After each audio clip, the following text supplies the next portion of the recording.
It was a stormy Friday evening, and the sky outside was a murky shade of gray, illuminated by flashes of lightning that struck the ground with eerie brilliance. The rain lashed against the windows, drumming in sync with the rumble of distant thunder.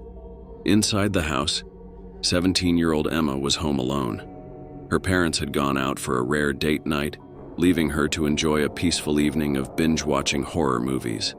She wrapped herself in a warm blanket on the couch, her fingers playing idly with her phone.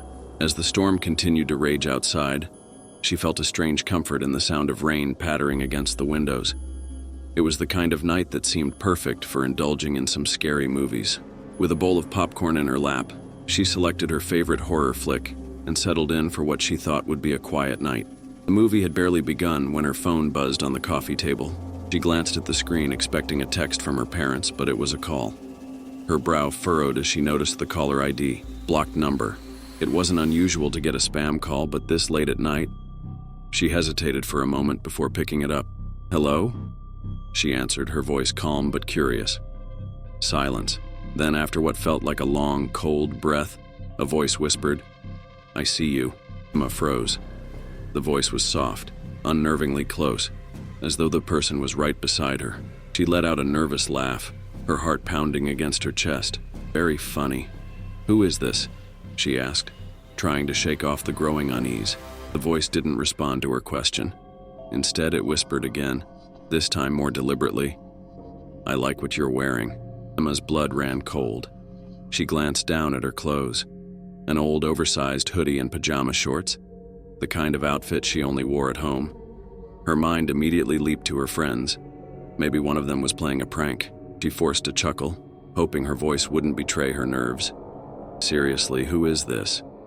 she repeated, sitting up straighter on the couch, her eyes darting around the room. She scanned the windows, expecting to see someone peering in, but there was no one. Only the rain streaking the glass in twisting patterns. The voice didn't laugh. It didn't break into a confession like her friends usually did after pulling a prank. Instead, it whispered even softer now, "I can see you." Her stomach knotted, and an icy shiver crawled down her spine. Something about the voice felt too real, too deliberate. It wasn't the playful, joking tone of a friend. It was darker, more sinister. Before she could respond, the line went dead. The silence that followed was deafening, only broken by the distant rumble of thunder outside. She stared at the phone in her hand, willing herself to stay calm. It had to be a joke, she reasoned. Maybe someone hacked her phone or had access to her camera. The thought only fueled her anxiety. With shaking hands, she set the phone back down on the coffee table and tried to return her attention to the movie. But the atmosphere in the room had shifted.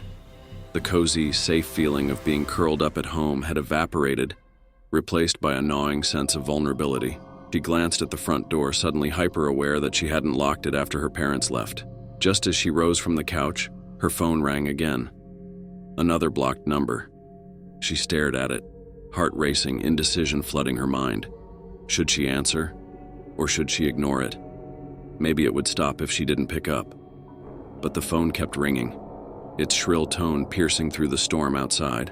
Against her better judgment, she answered. "I said, who is this?" she demanded, her voice trembling. The whisper returned, this time more drawn out, savoring each word. "You're not alone." Emma's heart leaped into her throat. Her pulse thudded in her ears, drowning out the storm outside. She took a deep breath, trying to think logically. Whoever this was couldn't be serious. It had to be a sick joke. She tried to convince herself of that, but her instincts screamed otherwise. The voice continued as if reading her mind. "I know what you're thinking. It's not a joke. Why don't you check upstairs?" Her blood ran cold as the voice added, "You should really lock the back door." The back door. The one that led into the kitchen. The one she hadn't checked. Without hesitation, Emma bolted from the living room, her feet pounding against the wooden floor as she ran toward the kitchen. Her hand gripped the cold metal handle of the back door, yanking it to make sure it was locked. It wasn't. Panic surged through her as she turned the lock, her heart hammering in her chest.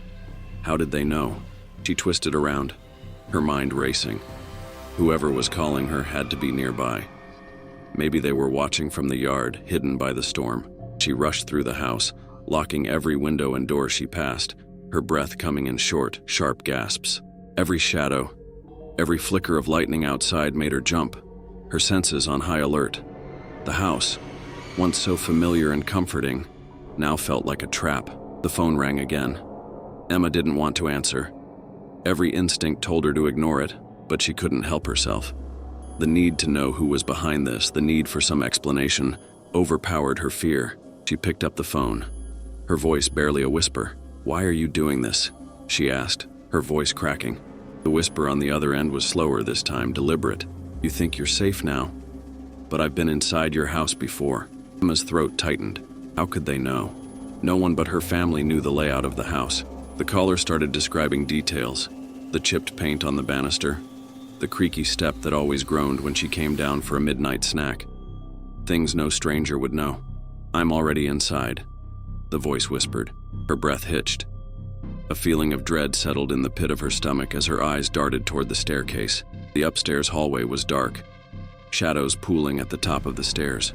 Without thinking, she backed away, her heart slamming in her chest.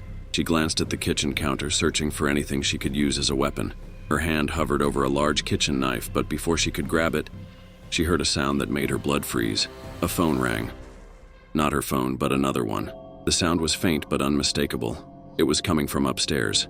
Emma's hand dropped from the knife. Her legs felt like they were made of lead as she took a hesitant step toward the staircase. Was this some kind of nightmare? Had she fallen asleep on the couch and dreamt the whole thing? The rational part of her mind tried to take over, to explain away the terror she was feeling. But the ringing continued, growing louder with each passing second. She reached the foot of the stairs and paused, every muscle in her body tense. The phone rang again. It was coming from her parents' bedroom.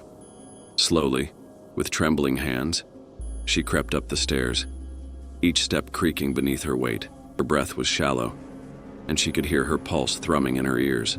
As she reached the top, the hallway stretched out before her like the mouth of a dark tunnel.